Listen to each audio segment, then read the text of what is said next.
No, we can endure. We can do it. We can endure. We can endure the trials and tribulations of videography and photography. And of being YouTubers.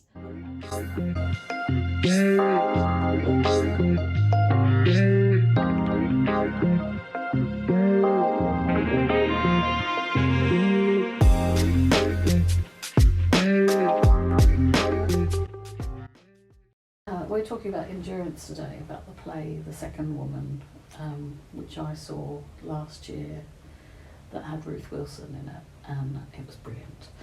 And the reason why we've picked endurance as a theme is because it was a 24-hour play with one person who was in it for 24 hours and the other people were circuiting through. So the endurance of Ruth Wilson to perform one scene that lasts 7 minutes of talking and 7 minutes of tidying the set on repeat 100 times over a 24-hour period. Yeah, it's endurance. You know, how is the first question? Yeah, and I was desperate. I so badly wanted to be able to talk to her to find out how she did do that. How did she cope? Because it's also, I mean, it is a marathon, and like a marathon, it's not something you rehearse the entire. You don't practice run an entire marathon. Before you do a marathon. But you train for one, but it's never really like. You don't run the full mileage until you actually do the marathon, and you know that's similar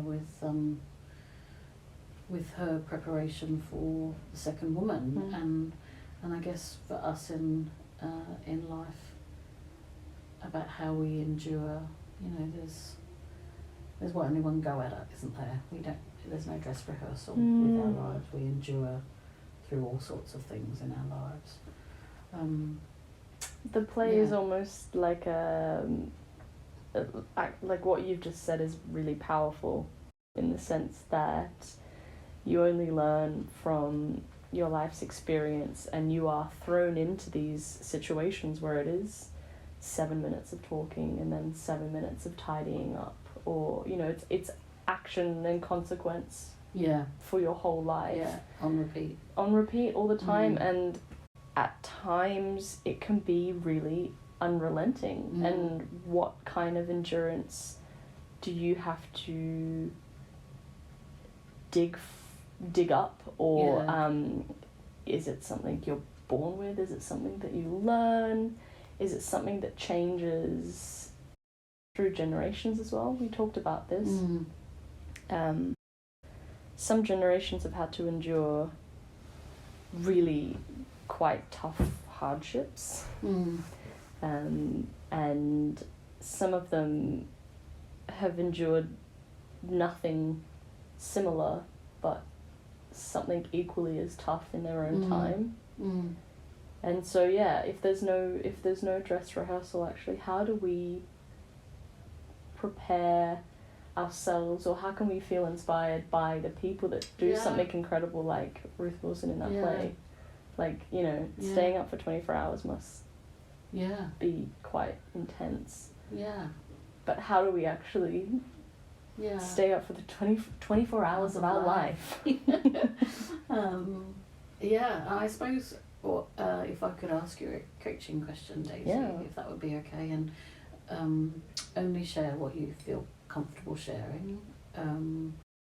But I suppose what I'm wondering is about your endurance, because I see you as a pretty resilient young woman, and resilience is a word that lots of people hate, and I get that, because it's been used incorrectly a lot, but it's also been overused. But I still struggle to find the right word that's instead of resilience. Anyway, I see you as a pretty resilient young woman who has definitely had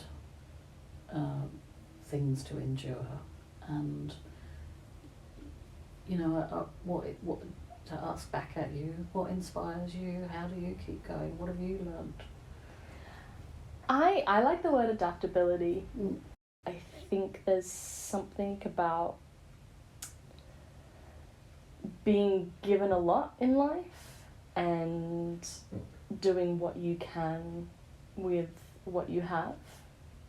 Like learning to ask for help as well, which I have admittedly been not very good at in my time.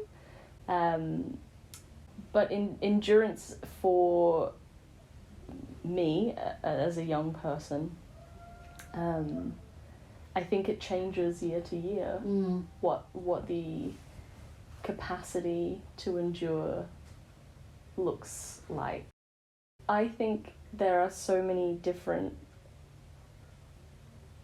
points of inspiration, and I think as you grow older, looking at other people going through hardships and going, well, I can either completely stop myself, hi Tristan, or I can keep going, because that's really the only viable option that I have.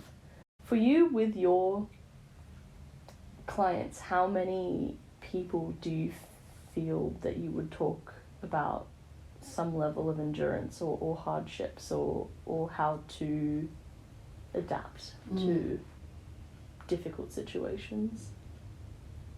All the time. All the time. It's why I really wish I could find a word that was better than resilience that people connected to, because when people come to coaching, it's because something's not okay in their world, and it might be more than one thing that's not okay in their world. And so I predominantly do leadership coaching. I do a bit of career coaching as well, but predominantly around leadership. And people are enduring really difficult spaces. And a lot of the time, their health and well-being is really, like, it sounds dramatic, but genuinely at stake. Yeah. And one of the things I often find myself flagging is people, people will say, I'm not burnt out. And they may not be burnt out. But all the things they're describing is the road to burnout. Because what they're not finding in their week to week are ways to give themselves back enough energy to then cope with the depletion that comes from the workplace. So it's this steady step down, like you go up a bit, but you go down more in the week at work, and then on the weekends you might come up a bit, but the next week so there's never enough top up. Yeah. And that's the road to burnout. Yeah. And people endure, it's happened to me too, people endure a lot before they get burnt out. It can go on for years before actual burnout, and that has happened to me in the past. I absolutely had burnout in 2010 to the point of being off sick from work for a bit, and I had to make myself go back to work because I knew I wasn't really ready, but I did know that if I didn't go back to work, I'd have been off sick for months. Yeah. So that was my choice to go back to work. The issue of burnout Yeah.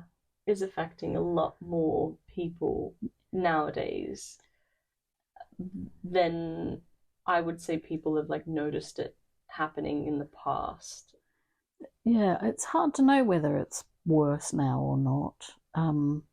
We use a language now around burnout and health and well-being and resilience, for whatever that's worth. And in previous generations, we didn't have those words. The sorts of things we talked about was having a breakdown. People would have a breakdown.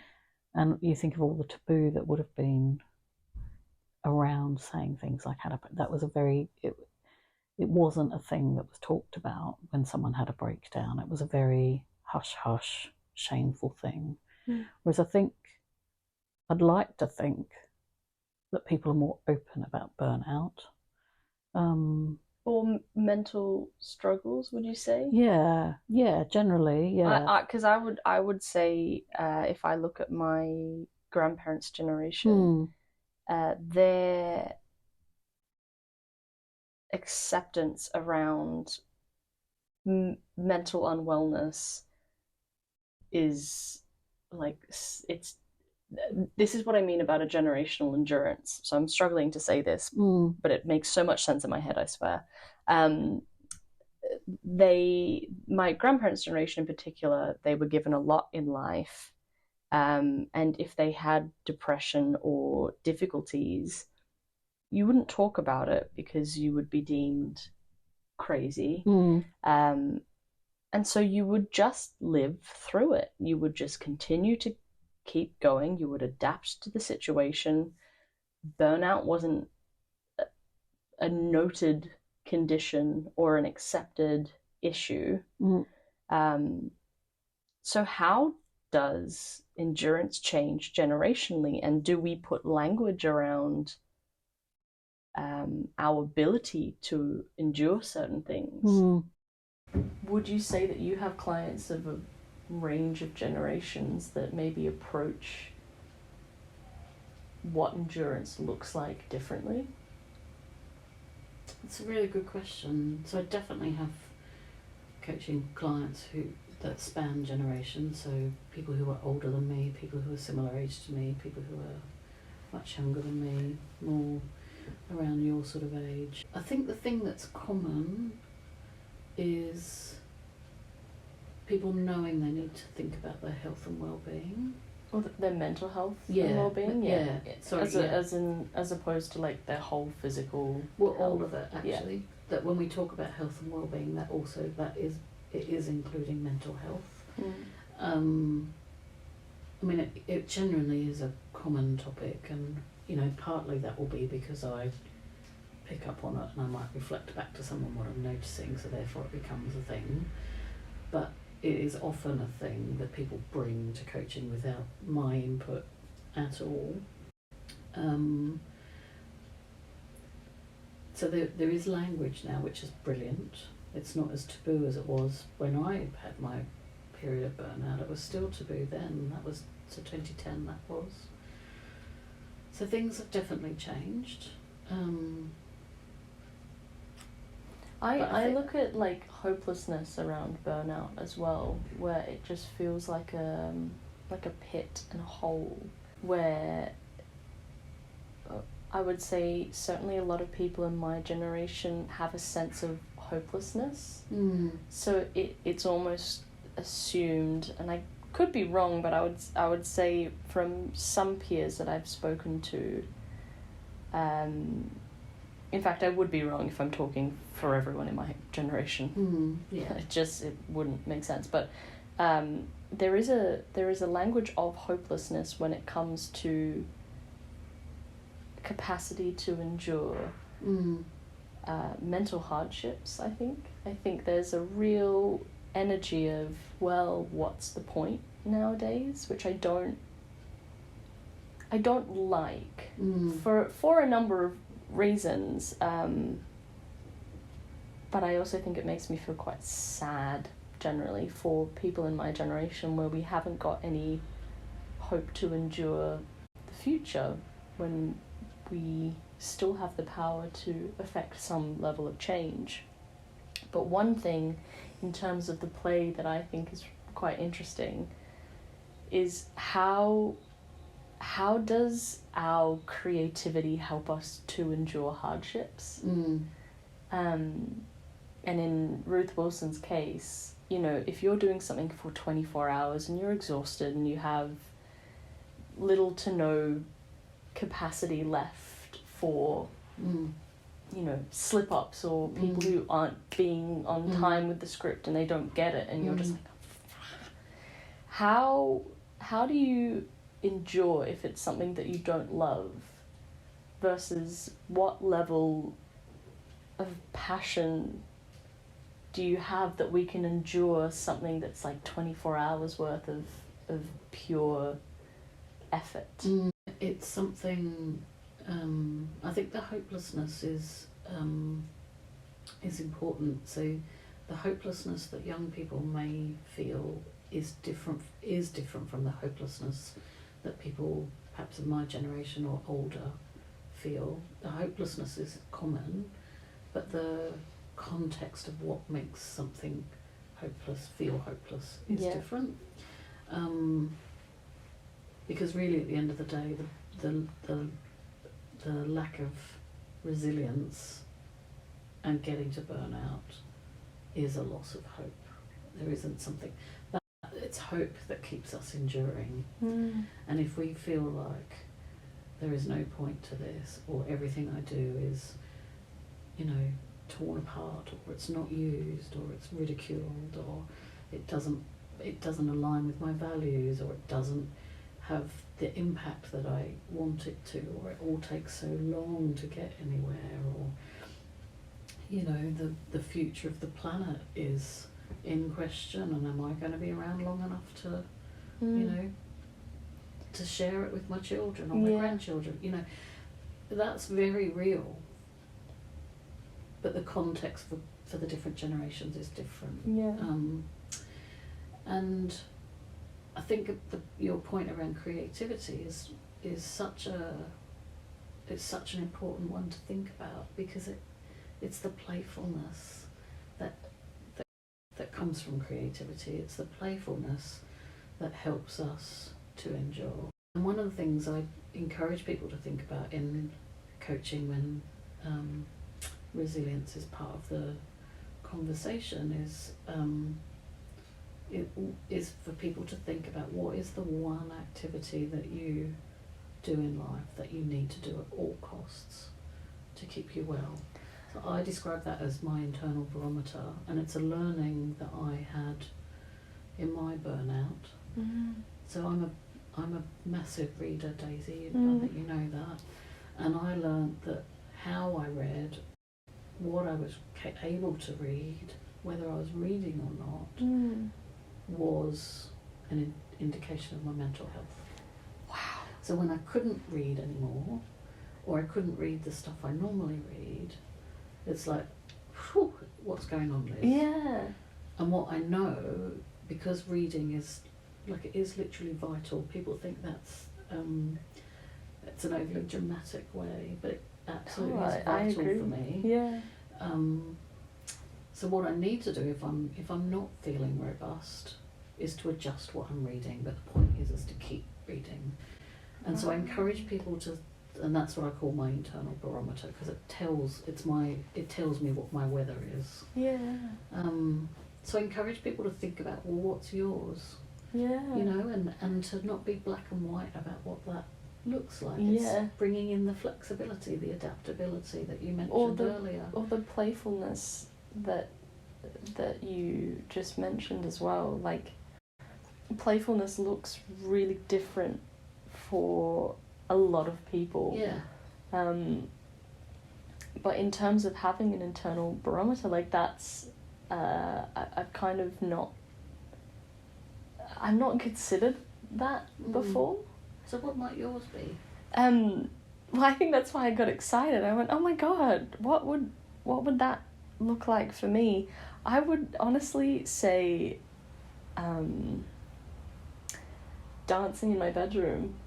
Brilliant. Like, it's so movement. So it's movement and like shaking, just being able to shake my body. Yeah. That for me is like a non-negotiable. Yeah. Like, of my day, I will just find myself, I can sit still for a really long amount of time, but then there's just a point where I'm like, oh, I've hit the wall of sitting still. I now need to get up and I need to shake it out. Move. Yeah. Because it makes me feel happy, it makes me feel well, it actually helps me to complete other tasks. And that was a day of my week a couple of weeks ago where I just was like, I'm having a very bad day. And even then I was like, I have to get up and dance for even just like 5 minutes. So this is it. This is the dialing it up and dialing it down, right? So when you're in that period of, low energy, low mood, can't be bothered, what does that look like?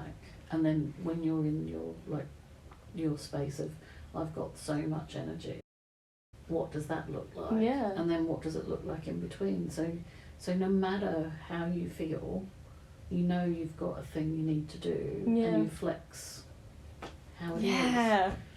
But something that makes you happy, that isn't like, you know, drinking or, you know, something that's just like it's creative though. So movement is inherently creative, because I mean, even if you're learning a very specific dance, which I'm not, I need to clarify that it is like but 90s bedroom dancing, and it's bad, but it's fun. But it's fluid, and it's just however you feel, and you choose whichever music you want to do it to. And it's and I would say that's also indicative of a mental state, like how you were just saying with reading, like what you're reading is really important for your mental well-being. What music I listen to is really important for my mental well-being. Beautiful.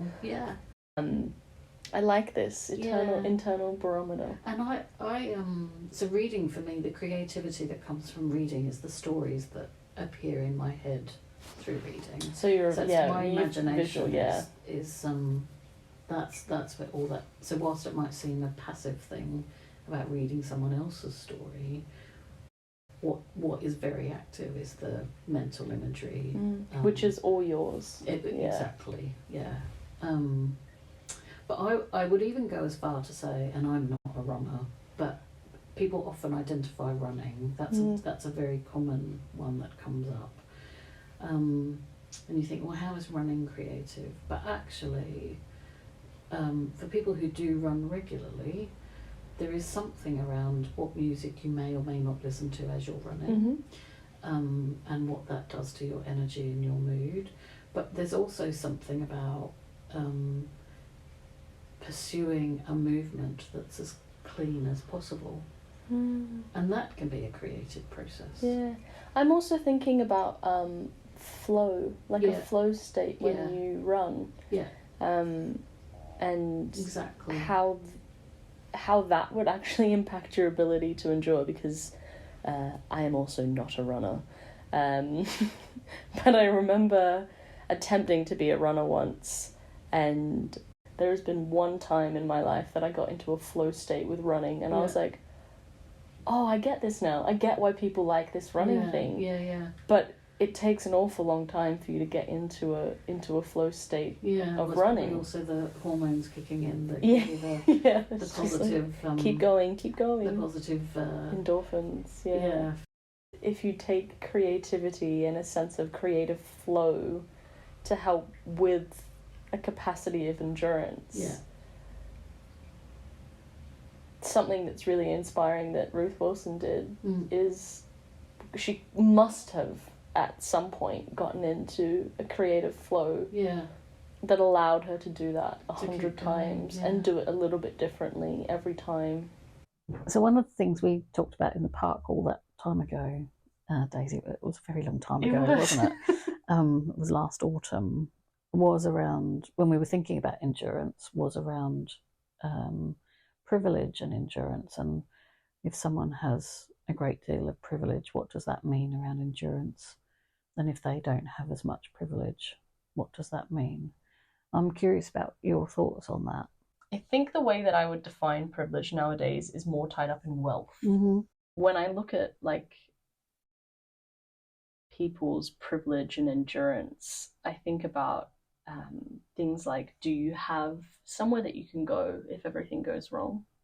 Do you have family nearby? Do you have someone to financially bail you out if it all goes wrong? Or are you all that you have, and if it all goes wrong, you are the person that has to keep going? It's curious. I find it really curious. It's a really interesting perspective. In my own head, I'm going through a whole bunch of stereotypes. And one of the things that was popping up for me as you were talking was thinking about as a child, teenager, young person myself, the sorts of things that me and my family members endured. white family, English speaking in Australia, working class. We did struggle financially, but we were still able to be fed and housed, and so it was tough, but we weren't dirt poor. And what I used to look at people around me at school, and also, you know, there were definitely mental health problems within our family, not quite understood, but definitely present, and with a number of people in our family, I would argue, including myself. And used to think, you know, you've had it so easy, and you've had it so easy, and you've had it so easy. But we don't always know. We don't always know what goes on in people's homes. And ones that will never be privy to the idea that everyone has the same experience. Yeah. Would be, you know, yeah, foolish, really. But also, the thought process of that you have it so easy is one that is a child's view, because you have, when you're a kid, you're taught a level of justice, and you know, things should be fair and equal and just. But we all are really enduring our own personal lived experiences, which makes endurance a real relative term. Yeah, I think that's exactly right. It's a very personal journey, and I think, I mean, it might sound a bit trite, but the privilege that people can have when they're enduring is about that community around them. And in some ways, the least privileged person is the one that has no community around them when they're having to endure. Because I do think it is our people, the people that we feel safe enough to be brave with, that is fundamental to endurance. And if I think about Ruth Wilson on stage for 24 hours, and her people were the audience coming and going, not a static audience, but a steady stream of people, it would have been the fellow cast people who were also changing every 7 minutes for 15 minutes, but the crew and the production team and the front of house team that kept us all going. And it was an amazing space, actually. So when I went back the second time, and we arrived in the queue at about 4 o'clock in the morning, and it was a long queue. It took us 3.5 hours to get in. The mood outside, while we were in the dark, while we were waiting, the community of people that were there, that were interested. Some of us had already been there, some people hadn't. They were going for the first time. When we got inside the Young Vic, the front of house team were they were buzzing, you know, and they were bringing cups of tea and, you know, helping people sit down in fact, most people didn't stand. Most of us stood. You know, at some point they brought pastries, I think, you know, does anybody want any breakfast, you know? And the music was loud and energetic.